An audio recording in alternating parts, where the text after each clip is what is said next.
movies for black girl nerds.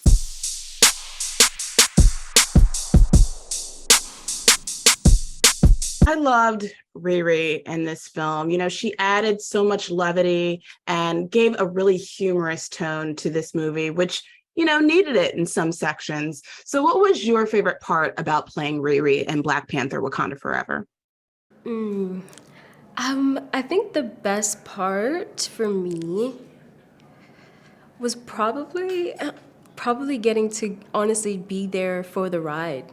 I think that a lot of what Riri's journey is in this film is this totally unknown, otherworldly, incredibly confusing, scary ride that she has just been taken for.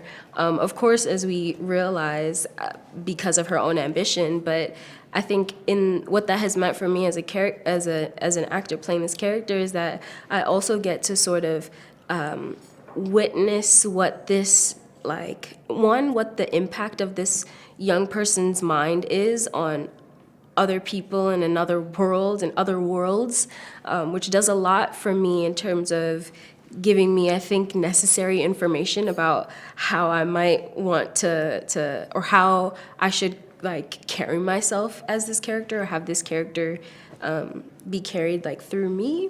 But I also think that it's just fun to sort of witness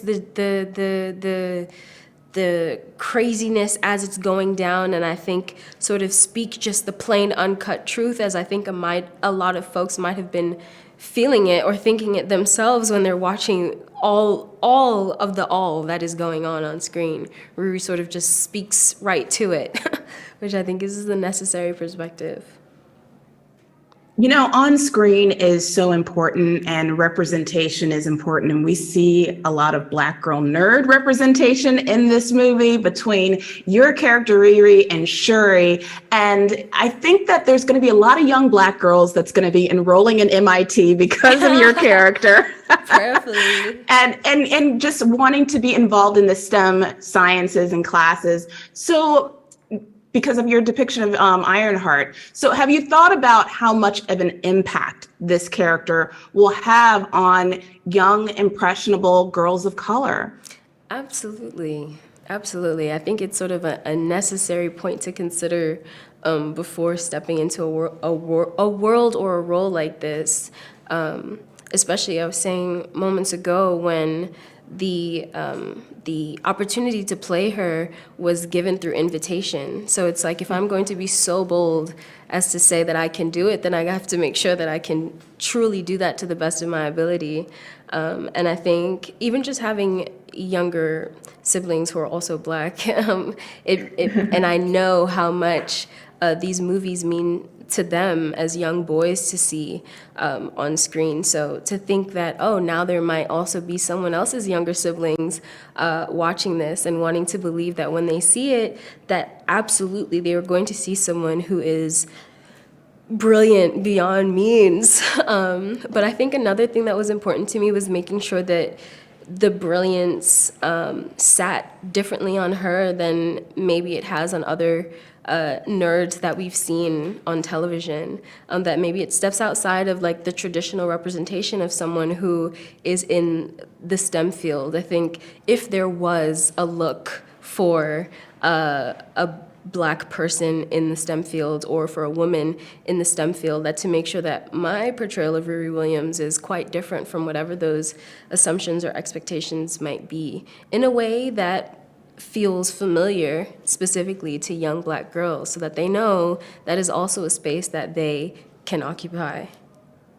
Well, speaking of your portrayal of Riri Williams, because she is a very cool nerd in this movie, although your series hasn't started filming yet, is it safe to say that the persona of Riri Williams in Black Panther Wakanda Forever will translate into the Ironheart series as sort of this funny, charismatic, sort of tell it like it is character that we saw in the movie?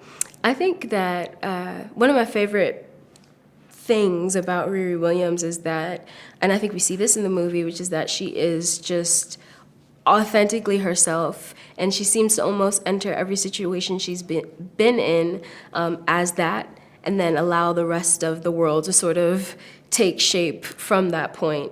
And I think that now that we've actually just finished filming the series, I can absolutely say that her sort of entering into each situation as herself is definitely something that will translate. I think that being the case, it also means that we're going to get to see things that were familiar to us in this movie, but we're also going to get to see the rest of her humanity come through. Each flavor and each layer of it just as strong and as bold as the pieces of her that we got an introduction to in Wakanda Forever. Okay, and I stand corrected. The series has been finished. You have actually Yes. finished filming that. Yes. Have you had any conversations with Robert Downey Jr., who obviously, there's connections between your character Riri and Tony Stark in the comics. Have you had any conversations with him while preparing for the role of Riri in Ironheart series? I actually had not had any direct conversations with him in my preparation for the role in Wakanda Forever or in the series, but a week before closing the show, he and I actually got on a FaceTime, and that was really nice. That was a really nice conversation to have, especially at the end of it. So yeah, it was a great time to connect. Oh, that's awesome. What do you hope audiences will take away from watching Black Panther Wakanda Forever? I hope that there's a bit of release that comes from watching this film. I think there seems to be, just in life right now, but also I think in the past few years, like sort of like a collective grieving for so many things. Obviously, primarily like the loss of our king and the brother to so many in this show, but I think also with other folks in the movie who had passed once we'd finished, and just mourning the loss of life as we knew it pre-COVID.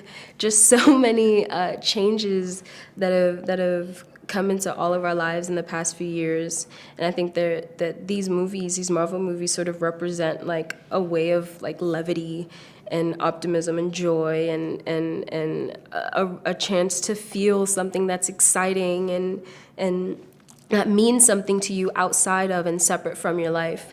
But I think that Wakanda Forever, because by nature of Black Panther's existence, but also because of the amount of grief connected to this project in particular, I think this movie really does represent a unique moment and opportunity for life on screen and in the real world to sort of blend. And I really do hope that as the creators of this show and my castmates and I have come together to heal and mourn amongst ourselves, that this also provides like an opening to those who will watch it to sort of go on that journey, finish the journey, start the journey, go on it with us as they watch the movie and allow for a bit of a collective healing.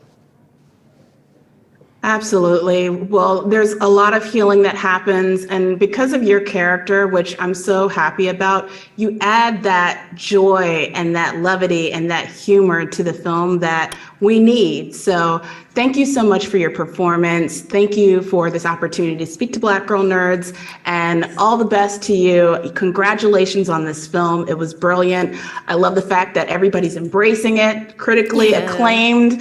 So all the best to you. And I can't wait to see Ironheart series next. And I hope to talk to you again about that. Absolutely. Thank you so much.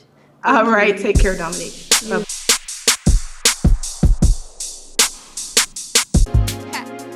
Better shake your booties for Black Girl Nerds. Better shake your booties for Black Girl Nerds.